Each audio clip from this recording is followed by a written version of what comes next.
우리나라에서 서로 부부간에 사용하는 호칭이 여보, 당신이라는 말로 대부분 사용합니다. 젊은이들은 이 말을 하기가 무척 좀 어색스러운지 다른 말로 표현하기도 하지만은 그러나 이 말은 참 의미가 아주 좋은 말입니다. 여보라고 했었을 때에 같을 여 보배 보자를 씁니다. 그러니까 여보라는 말은 보배 같은 사람, 이런 그 뜻이. 또 당신이라고 했었을 때는 당자는 당할 당, 몸 신자를 씁니다.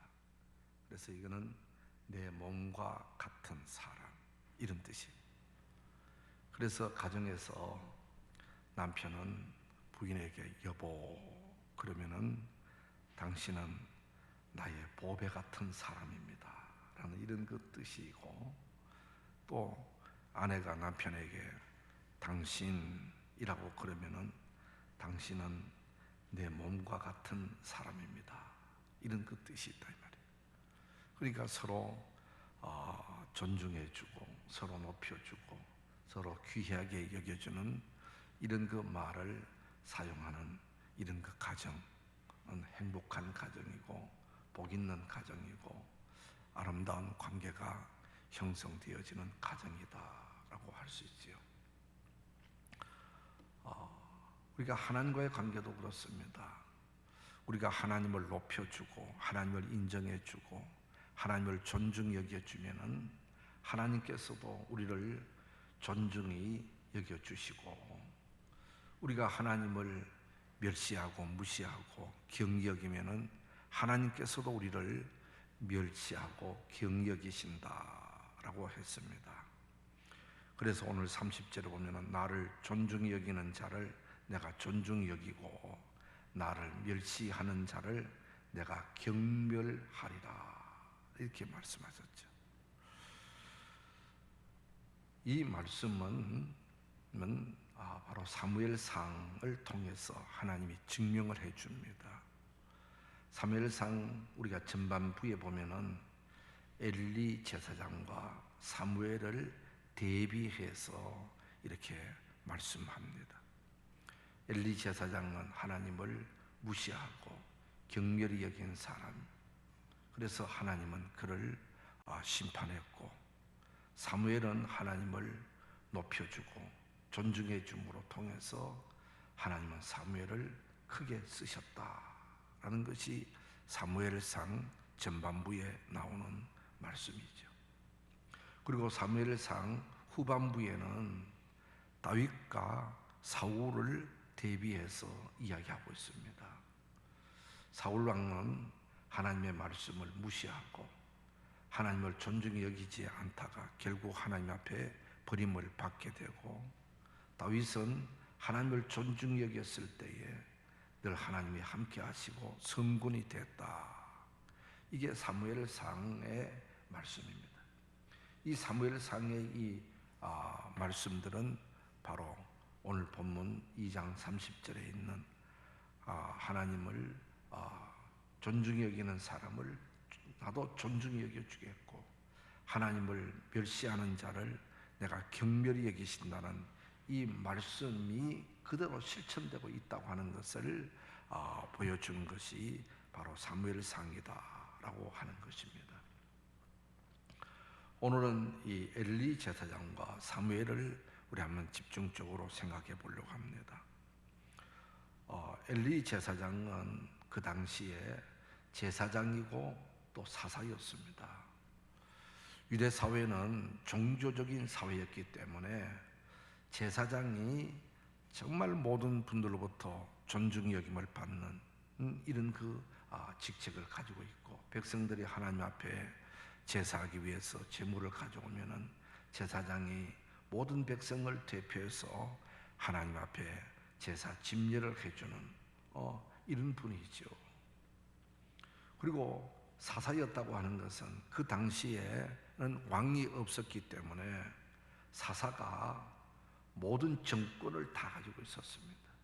정치, 경제, 사회 모든 것들을 이 사사가 총괄했다 이 말이에요. 그러니까 이 엘리는 이스라엘이라는 나라의 최고 권력자고 최고 존중이 여김을 받는 위대한 사람이고, 엘리 집안은 명문가 중에 명문가정이었다라고 하는 것입니다. 이런 그 엘리가 제사장으로서의 책임을 잘 감당하면 좋았었는데 그러지를 못했다. 그저 하는 게라고 하고 건성으로 하고 그저 마지못해서 하고 그랬습니다. 왜 이것을 알 수 있는가 하니까 엘리에게는 하나님의 말씀이 들려지질 않았다는 거예요. 하나님께서 정말로 엘리를 귀하게 여기셨으면 하나님이 말씀하셨는데 제사장인데도 하나님의 음성을 듣지 못했다. 그리고 엘리는 제사장이었는데 한나가 자기의 원통한 문제를 갖고 성전에 와서 깊이 기도하는 이 여인을 향해서 술 취한 여자라고 면박을 줄 정도로 영적으로 흐려져 있었다. 그러다 보니 이 엘리 제사장은 자기의 직무를 성실히 감당하지 못하는 자가 되었다는 것입니다. 사장에도 보면은 블레셋과 전쟁이 일어나게 되어졌을 때에 자기의 두 아들들이 하나님의 법궤를 메고 전쟁터에 나갔단 말이에요. 그랬으면은 지금 이 전쟁이 불리하고 위험하고 하나님의 법궤가 지금 어떤 역할을 하실지 기대가 되기도 하고 막 이런 그런 때였는데도 이 엘리 제사장은 그저 앉아서 의자에 쉬고만 있었다.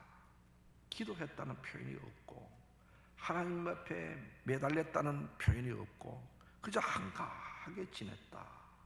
이것은 한마디로 자기의 직무를 성실하게 감당하지 못한 사람이었다라고 하는 것입니다. 더더구나 엘리 제사장이 영적으로 바로 서지 못하니까 그 아들들도 아버지를 닮아서 그런지 아들들이 제사장을 이어가게 되어지는데 그 아들들이 백성들이 하나님 앞에 제사하기 위해서 제물을 가져오게 되면은 하나님 앞에 제사를 드리기도 전에 제물을 드리기도 전에 먼저 그 고기를 뺏어가지고 자기 배를 채웠다. 그리고는 성전에서 일하는 여인들과 간음을 하고 이렇게 불량자가 됐다 이 말이에요. 그렇게 됐으면은 적어도 바로선 아비이면 제사장으로서의 역할을 바로 했으면은 아들들을 불러다가 구정도 하고 다시는 그런 일을 하지 못하도록 바로 잡아주고 정말 하나님이 두렵게 생각하는 어떤 이런 그 처사를 해야 됐음에도 불구하고 엘리 제사장은 어느 한 번 아들들한테 꾸중 한 번 하지 않았다. 그러면서 왜 그랬느냐? 하나님보다 자식을 더 사랑함이었기 때문이다. 그렇게 말하고 있습니다. 우상이 뭐예요? 하나님보다 더 위하는 것이 우상이지. 그러니까 엘리에게 있어서는 자식이 우상이었어요. 자식을 하나님보다도 더 사랑하고 더 위해 줬다 이거죠. 이렇게 그 자체가 하나님을 무시하는 거거든요. 제사를 무시하고 하나님의 말씀을 무시한 거예요. 이렇게 되니까 하나님께서요 사무엘을 통해 가지고 엘리 집안을 심판하겠다는 준엄한 무서운 말씀을 하셨어요. 그럴 때 사무엘이 엘리 제사장한테 가서 이야기를 합니다. 하나님이 엘리 제사장의 집안을 심판하시겠답니다. 그 이야기를 들었으면 두렵고 떨리는 마음으로 하나님 앞에 무릎 꿇고 회개해야 되지 않을까 싶습니다. 하나님 잘못했습니다. 하나님 긍휼히 여겨 주십시오. 그렇게 하면 하나님은 긍휼이 많으신 분이시라 엘리 제사장을 다시 한번 기회를 주셨을지도 몰라요. 그런데 하나님의 심판의 소식을 준엄한 말씀을 들었음에도 불구하고 회개했다는 말이 없어요. 하나님 앞에 기도했다는 말이 없어요. 하나님 긍휼히 여겨달라고 간구했다는 말이 없어요. 이거 하나님을 무시하는 거 아닙니까? 하나님은 왜 말씀하겠어요? 네 지금 정신 차리라고, 너 지금 돌이키라고 하나님은 사무엘을 통해서 이렇게 말씀하신 것 아니겠어요? 그런데도 하나님의 말씀을 듣고서도 덤덤하고 하나님 앞에 회개할 줄도 모르고 용서를 구할 줄도 모르는 이런 그 엘리 제사장, 결국 이 모든 것들이 하나님을 무시하고 하나님을 멸시하고 하나님을 경멸히 여기는 것이 되어져서 결국 엘리 제사장은 망했잖아요. 제사장 자신은 의자에 앉았다가 넘어졌는 것이 목이 부러지고 그래서 죽게 되고, 그 아들들은 전쟁터에서 나가서 다 전사해서 죽게 되고, 며느리들은 아이 놓다가 죽게 되고 집안이 망하게 되어졌다 이 말이에요. 성경학자들은 연구를 해보니까 엘리 제사장의 집안의 모든 자들은 20살을 넘기지 못했다라는 말도 해요. 명문 가정, 참 하나님 앞에 선택받은 가정, 하나님 앞에 복받은 가정, 이런 가정이지만 하나님을 멸시하다가 하나님을 경여기다가 결국 집안이 망했다, 자식까지 망했다라고 성경은 말하고 있습니다. 그런가 하면은 사무엘은 달랐어요. 사무엘은 어릴 때에, 자랄 때에 그 엘리 제사장의 아들 불량배들, 나쁜 사람들, 걔들하고 같이 자랐단 말이에요. 엘리 제사장들은 아주 하나님을 무시하고 멸시하고 제사를 무시하고 여인들하고 겁탈하게 되고 재물을 뺏어먹고 그런 그 아들하고 같이 자랐단 말이에요. 그런데도 사무엘은 그들과 함께 어울리지를 아니했고 그들이 하는 행동을 같이 따라하지 아니했고, 사무엘은 성전에서 하나님을 바라보고 하나님을 앙망하고 하나님 중심으로 그렇게 자랐어요. 그 증거가 바로 어릴 때에 사무엘은 하나님의 음성을 듣잖아요. 엘리 제사장은 듣지 못하는 하나님의 음성을 사무엘은 듣는 거예요. 하나님은 엘리 제사장에게 말씀하지 않고 사무엘에게 말씀하시는 걸 보면은 그 사무엘이 그만큼 하나님과 연결되어 있는 사람이었다. 경건한 사람이었다. 하나님 사모하고 하나님 중심으로 지내는 사람이었다라고 할 수 있잖아요. 그리고 성경에 보면은 사무엘은 아침에 일찍 일어나서 성전의 문을 열고 모든 백성들이 하나님 앞에 나와서 기도하고 제사할 수 있도록 모든 분위기를 만들었다라는 말씀이 나와요. 그런 걸 보면은 자기 일에 성실했잖아요. 최선을 다했잖아요. 이렇게 하나님을 존중 여기고 하나님 중심으로 살고 자기 직무에 최선을 다했을 때에 하나님은 사무엘을 높여주시고 제사장으로 삼아주시고 온 백성으로부터 존중 여김을 받게 하시고 사울 왕을 세우고 다윗을 또 기름 부어 세우는 이런 그 명문 집안이 되어진 거예요. 훌륭한 하나님의 사람이 되어지고 이스라엘의 영적 지도자로서 판도를 바꾸는, 하나님을 멸시하는 그런 그 분위기를 하나님을 존중 여기는 이런 그 사회를 새롭게 만드는 역할을 감당했는 분이 바로 사무엘이었습니다. 이렇게 엘리야와 사무엘을 우리가 좀 대비해서 생각해 보면 하나님은 어떤 분들을 존중히 여기느냐. 오늘 이 시대에 우리들이 하나님을 존중히 여겨줘야 하나님도 나를 존중히 여겨주는데, 그 하나님을 존중히 여기는 첫째 방법과 비결은 예배를 존중히 하는 겁니다. 예배를. 엘리 제사장과 아들들은 예배를 무시했어요. 예배 무시하는 것은 그 하나님을 무시하는 것이죠. 오늘 우리 사람들이 하나님을 잘 섬긴다, 하나님을 정말로 존중히 여깁니다 라는 외적 표현으로서의 제일 첫 번째는 바로 예배 드리는 거예요. 예배 드리는 거. 아무리 하나님을 잘 섬긴다고 말은 하면서 예배를 바로 섬기지 못하는 것은 거짓말하는 거예요. 정말로 하나님을 존중히 여긴다면은 바른 예배, 경건한 예배, 정말 하나님이 받으시는 예배를 드릴 줄 아는 것, 그게 바로 하나님을 높이고 하나님을 존중히 여기는 제일 첫 번째 방법이 되는 거예요.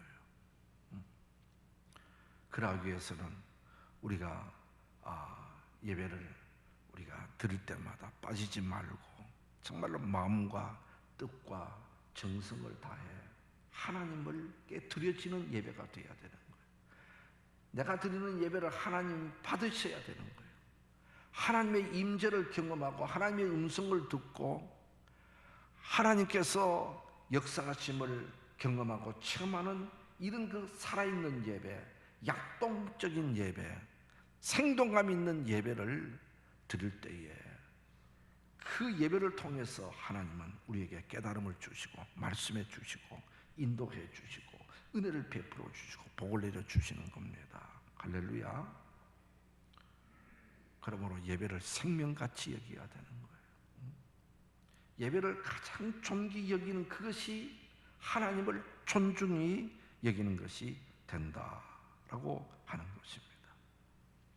그리고는 바른 예배라는 것은 단순히 예배당에 와서 앉아 있는 것만이 바른 예배가 아니라 예배를 통해서 하나님이 말씀해 주신 것을 내 생활 속에 실천해서 삶의 변화를 가져오는 것까지 연결되어져야 하나님은 바른 예배를 드렸다고 인정하는 거예요.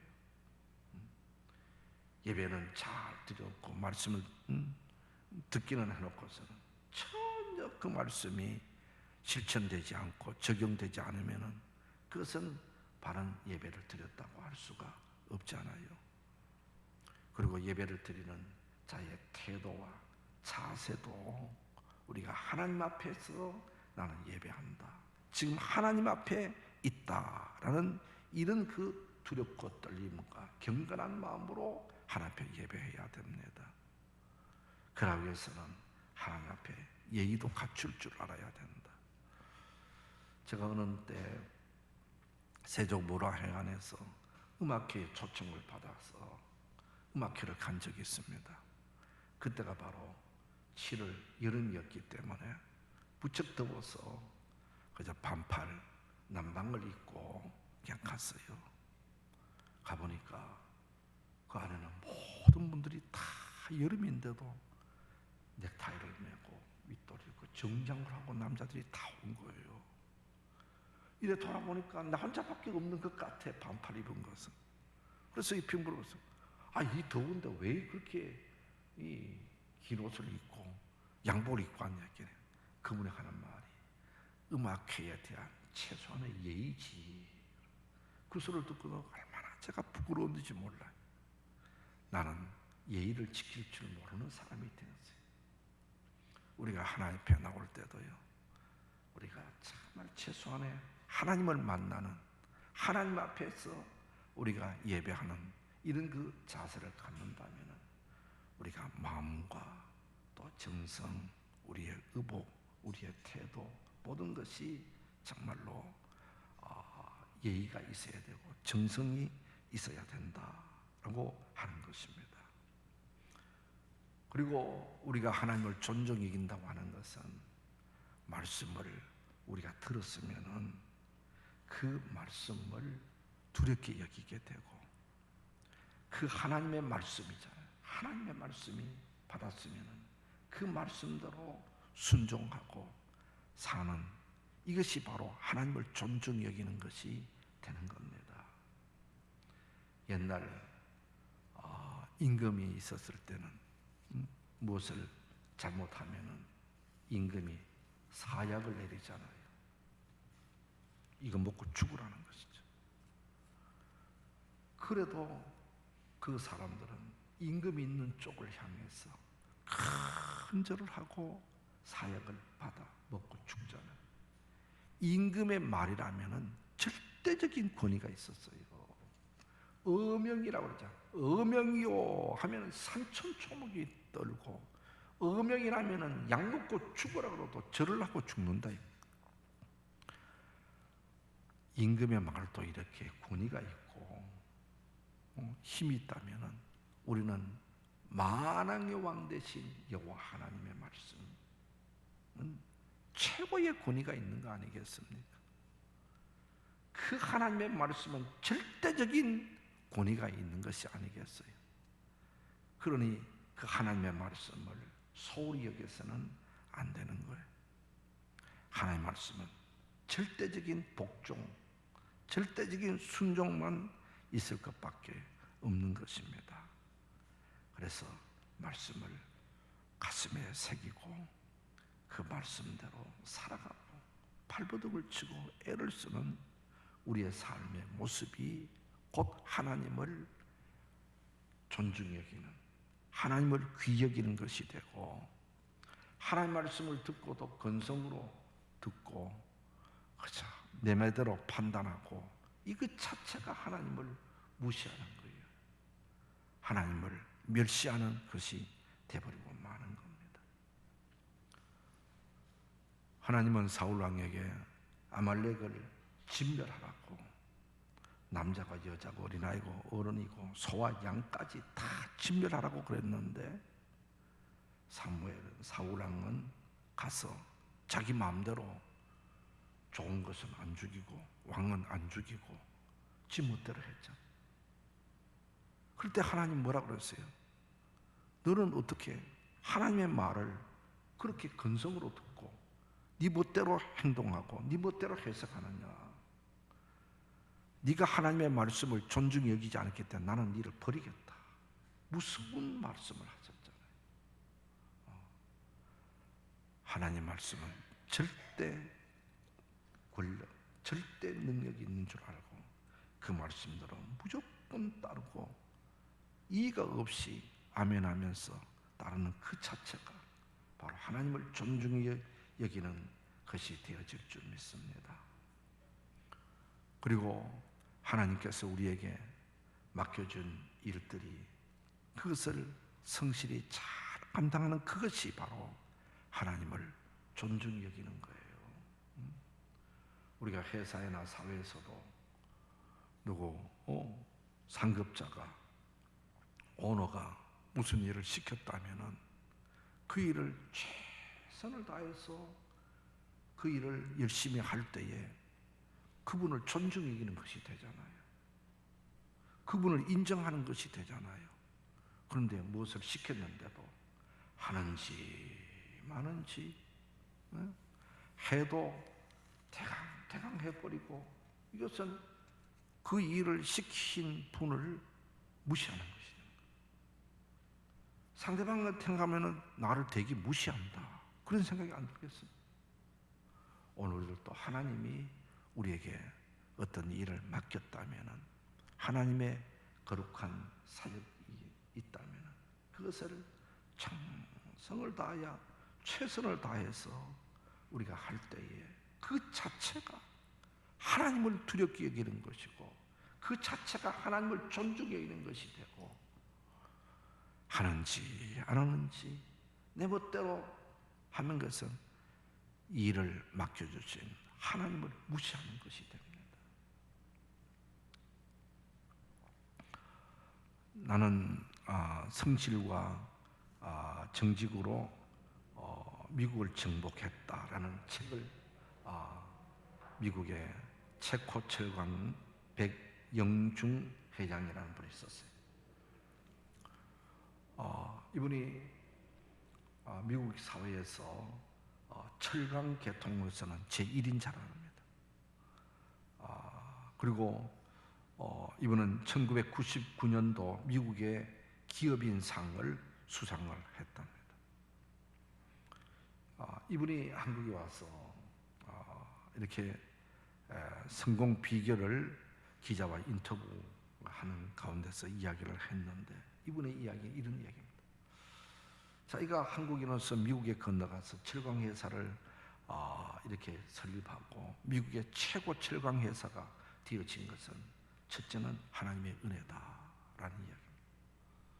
하나님께서 도와주셨고 하나님께서 은혜를 베풀어 주셨기 때문에 하나님께 영광을 돌리고, 두 번째 한 일은 참 내가 최선을 다하고 성실했다. 물건 하나를 만들 때도 이 물건을 사용하는 소비자들이 이 물건을 어떻게 생각할까? 소비자를 늘 생각하면서 이 물건이 소비자들의 손에 들어갔을 때에 정말 그분들이 좋아할 수 있는, 그분들이 인정할 수 있는 그런 물건을 만들기 위해서 최선을 다했다. 나는 내 앞에서 성실했다라는 이야기를 했다는 것입니다. 그렇습니다. 오늘 우리들도 누구 앞에서라도 나는 최선을 다했다, 나는 뛰었노라, 달렸노라, 최선을 다했노라, 사도 바울같이 이런 그 마지막 이야기를 할 수 있는 우리의 삶을 살아가야 되는 겁니다. 이렇게 하나님을 존중 여기고 하나님을 귀히 여기게 되어질 때면은 하나님께서 높여주시는 거예요. 하나님께서 복을 주시는 거예요. 사무엘이 하나님 존중 여겼을 때에 사무엘을 위대한 사람으로 하나님이 세워주신 것처럼, 하나님께서 다윗이 최선을 다해서 하나님 중심으로 살았을 때에 하나님 때문에 사울왕을 2번씩이나 죽일 기회가 있었지만 죽이지 않았어요. 하나님 때문에, 하나님의 기름 부은 자를 내가 어떻게 해칠 수 있냐? 하나님을 존중이고 하나님을 높여드리고 하나님을 두렵게 여겼던 이런 다윗을 하나님은 최고의 명문 가정으로 최고로 높여주셨잖아요. 지금까지 다윗은 추앙을 받게 되잖아요. 다니엘도 그랬어요. 그리고 성경에 나오는 에스더도, 느헤미야도 모든 분들이 정말로 하나님 중심으로 하나님 존중 여겼을 때에 하나님도 그들을 존중 여겨 주시고, 기도할 때 기도에 응답해 주시고, 문제가 있을 때 그들을 지켜주시고 보호해 주시고 함께 해 주셨는 것을 우리가 볼 수 있습니다. 누구나 세상에서 한 시대 성공하고 싶고 잘 되기를 바라고 있습니다. 많은 사람들은 잘 되는 것은 돈이 있어야 되고 배경이 있어야 되고 또 최선의 노력을 해야 되고 열심히 살아야 되고 그렇게 생각합니다. 물론 이런 것들도 필요합니다. 그러나 신앙적으로 봤을 때에 성공의 최고의 비결은 하나님을 존중 여기는 거예요. 할렐루야. 하나님이 은혜를 베풀어 주셔야 되는 거예요. 하나님이 복을 주셔야 되는 거예요. 아무리 우리가 배경이 좋고 열심히 하고 노력하고 했다 하더라도 하나님이 도와주시지 않으면 모든 것이 수포로 돌아갈 수밖에 없어요. 왜냐? 하나님이 우리 인간의 생사화복을 주장하는 분이시기 때문인 거예요.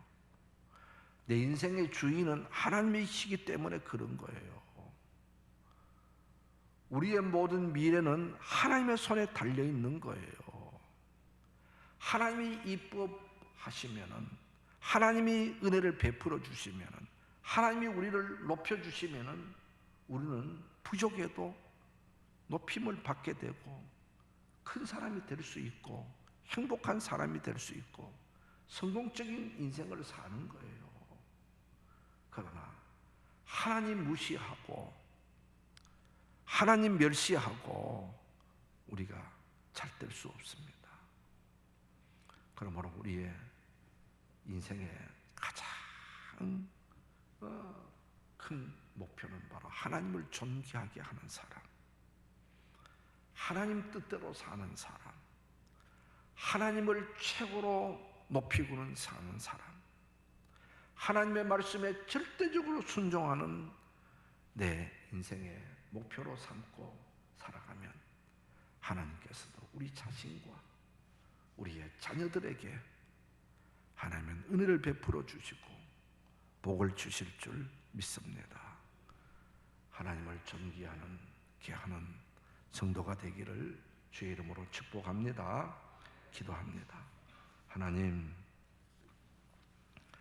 하나님은 만복의 근원이십니다.